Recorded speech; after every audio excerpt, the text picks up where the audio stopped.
तो स्टूडेंट्स, आज हम बात करने वाले हैं ऑब्जेक्ट ओरिएंटेड मॉडल और हायरार्चिकल मॉडल के बारे में, जो डाटा मॉडल का टाइप्स है।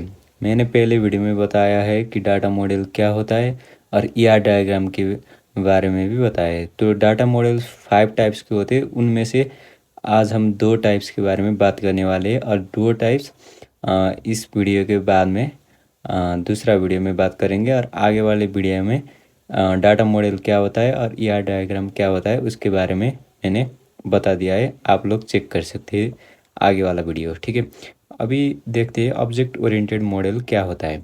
तो इधर लिखा हुआ है, the object oriented model is based on collection of objects like ER model.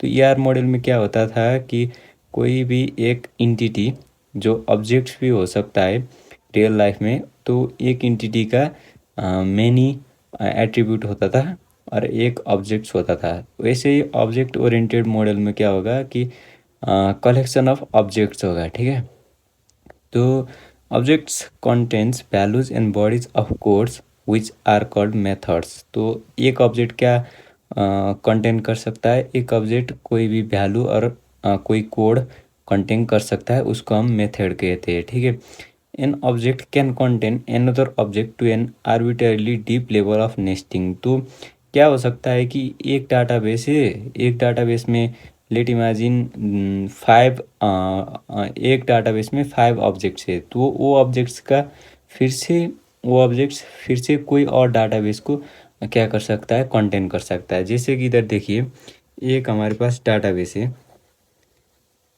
एक डाटाबेस में ए ऑब्जेक्ट्स है, ये 3 ऑब्जेक्ट्स है, ये 3 ऑब्जेक्ट्स में ए ऑब्जेक्ट्स फिर से कोई और डाटाबेस को क्या कर रहा है, कंटेन कर रहा है, स्टोर कर रहा है। तो और दूसरा ये ऑब्जेक्ट फिर से दूसरे डाटाबेस को कंटेन कर रहा है, फिर से ये जो ऑब्जेक्ट है ये भी कुछ और डाटाबेस को कंटेन कर सकता है।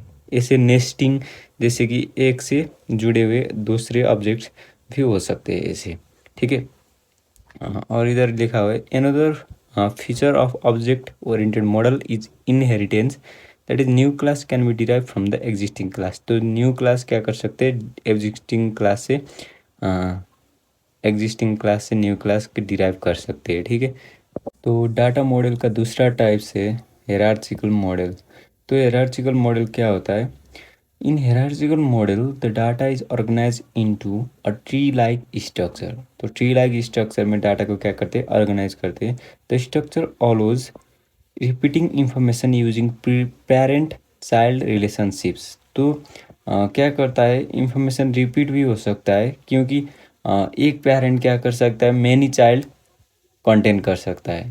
तो इसका मतलब क्या हुआ कि कोई भी पेरेंट का इंफॉर्मेशन मैनी चाइल्ड के पास हो सकता है। ऐसे इंफॉर्मेशन क्या कर सकते हैं, रिपीट भी हो सकता है। जैसे कि इधर लिखा है, each parent can have many child but each child only haves own parent. तो क्या होता है कि ओन पेरेंट का, एक पेरेंट का मैनी चाइल्ड हो सकता है, लेकिन मैनी चाइल्ड का एक कोई चाइल्ड का मैनी पेरेंट्स नहीं हो सकता है।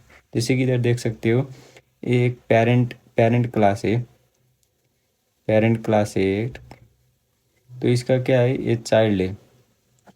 तो दोनों चाइल्ड का एक ही पेरेंट हो सकता है, लेकिन एक चाइल्ड का 2 पेरेंट्स नहीं हो सकता। इस चाइल्ड भी और क्या करेगा, पेरेंट्स का रोल खेलेगा, रोल ऑफ पेरेंट। सो इस पेरेंट का क्या होगा, फिर से चाइल्ड होगा।